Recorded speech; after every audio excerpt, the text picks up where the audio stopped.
বেগম খালেদা জিয়ার আত্মার মাগফেরাত কামনায় নিয়ামতপুর উপজেলা বিএনপির দোয়া মাহফিল অনুষ্ঠিত।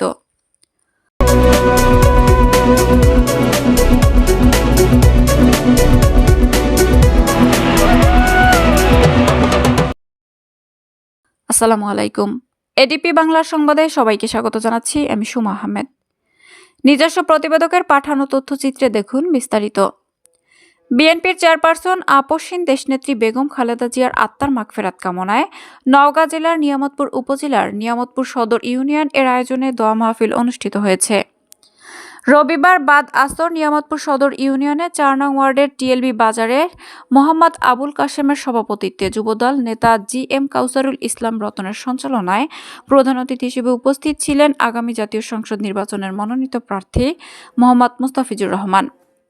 এ সময় আরও উপস্থিত ছিলেন নিয়ামতপুর উপজেলা বিএনপির সিনিয়র যুগ্ম সাধারণ সম্পাদক মোহাম্মদ শফিউল্লাহ সোনার, নিয়ামতপুর উপজেলা বিএনপির তথ্য ও গবেষণা বিষয়ক সম্পাদক মতিউর রহমান মতিন, নিয়ামতপুর উপজেলা বিএনপির ধর্ম বিষয়ক সম্পাদক বদিউজ্জামান, নিয়ামতপুর উপজেলা কৃষক দলের সাংগঠনিক সম্পাদক মাহবুজ্জামান মান্না, নিয়ামতপুর ইউনিয়ন বিএনপি মোহাম্মদ রেজাউল, ৪ নং ইউনিয়ন এর ৪ নং ওয়ার্ড বিএনপির অঙ্গ ও সকল সহযোগী সংগঠনের নেতৃবৃন্দ প্রমুখ।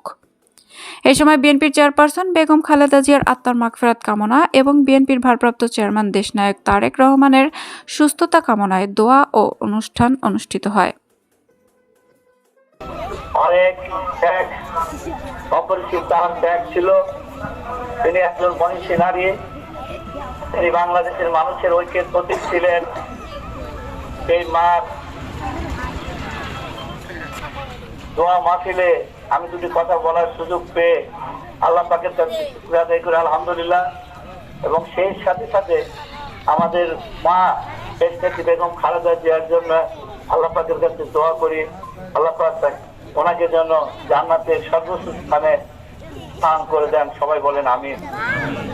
এই সাথে সাথে আমি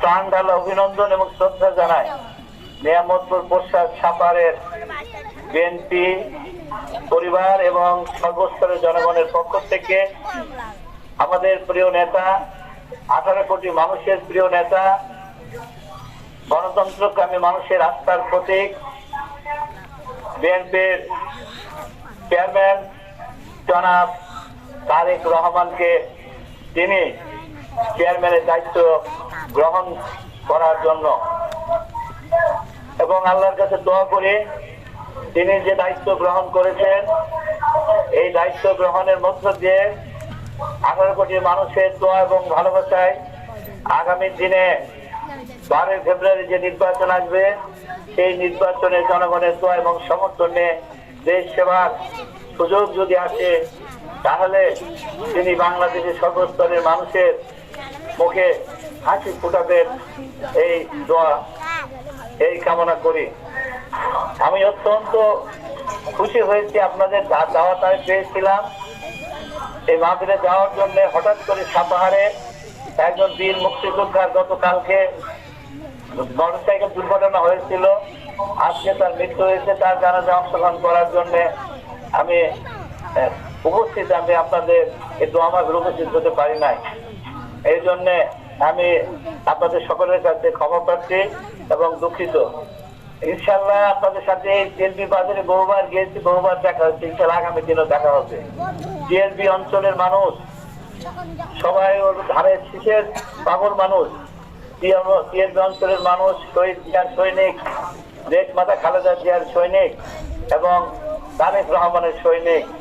আমি আপনাদের সকলের কাছে অনুরোধ রাখবো এবং দোয়া চাই আগামী দিনে আপনাদের সকলের দোয়ার সমর্থন নিয়ে আমাদের নওগাঁ 1 নিয়ামতপুর সাপাহারে থেকে সর্বোচ্চ বেশি ভোটের ব্যবধান করে আমরা যেন এই শিল্পী আমাদের প্রিয় নেতা তারেক রহমানকে উপহার দিতে পারি এবং তিনি যে দেশ গড়ার আটটি কর্মপরিকল্পনা জাতির সামনে তুলে ধরেছেন সেই 8টি কর্মপরিকল্পনা বাস্তবায়নের মধ্য দিয়ে বাংলাদেশের সর্বস্তরের মানুষের, আমাদের হিন্দু, বৌদ্ধ, খ্রিস্টান সহ আমাদের সকলের মুখে যেন হাসি ফুটাতে আমরা পারি।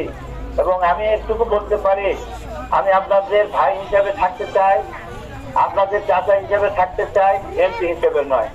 প্রিয় এলাকাবাসী, আমরা এমন একটি ক্রান্তিকালে আমরা এখানে উপস্থিত হয়েছে। আমরা সবাই জানি আমাদের সাবেক 3 বারের প্রধানমন্ত্রী দেশনেত্রী বেগম খালেদা জিয়া গত 30 তারিখে আমাদের ছেড়ে চলে গিয়েছেন। ইন্না লিল্লাহি ওয়া ইন্না ইলাইহি রাজিউন। আমরা গত 31 তারিখে আমরা সেই ঐতিহাসিক জানাজায়, আমাদের নেত্রীর ঐতিহাসিক জানাজায় ঢাকায় যে মানিক মিয়া এভিনিউতে অনুষ্ঠিত হয়েছিল, সেখানে আমরা অনেকে এখানকার উপস্থিত হয়েছিলাম। একটি মানুষ কত জনপ্রিয় হলে, একটি মানুষ কত খ্যাতিমান হলে একটা মানুষের জানাজায় কোটি উপরে মানুষ একটা মানুষের জানাজায় উপস্থিত থাকতে পারে। সুতরাং আমাদের নেত্রী বেগম খালেদা জিয়া কিন্তু শুধু একটি দলের নেত্রী নয়, ইনি সারা বাংলাদেশের 18 কোটি মানুষের নেত্রী কিন্তু। আর তিনি আমাদের ছেড়ে চলে গেছেন, আর আমরা তার আজকে এই শোক সভায় আমরা গভীর শ্রদ্ধা ভরে স্মরণ করছি আমাদের নেত্রীকে। আল্লাহ পাক যেন তাকে বেহেশত নসিব করেন। সেই সাথে আমাদের নেতা জনাব তারেক রহমান, আল্লাহ পাক যেন তাকে সুস্থতা দান করে, আগামীতে তাকে যেন রাষ্ট্র পরিচালনা করার তৌফিক দান করেন। সবাই বলে আমিন। প্রিয় এলাকাবাসী, আমরা সবাই জানি যে আগামী 12 তারিখে, ফেব্রুয়ারি 12 তারিখে জাতীয় সংসদ নির্বাচন অনুষ্ঠিত হতে যাচ্ছে।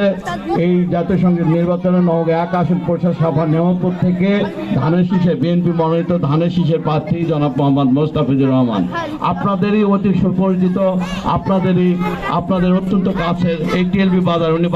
উনি বললেন যে বারবার এসেছেন, আমরাও এসেছি। তো বিএনপি একটি বৃহৎ দল, এখানে ভেদাভেদ থাকবে, মত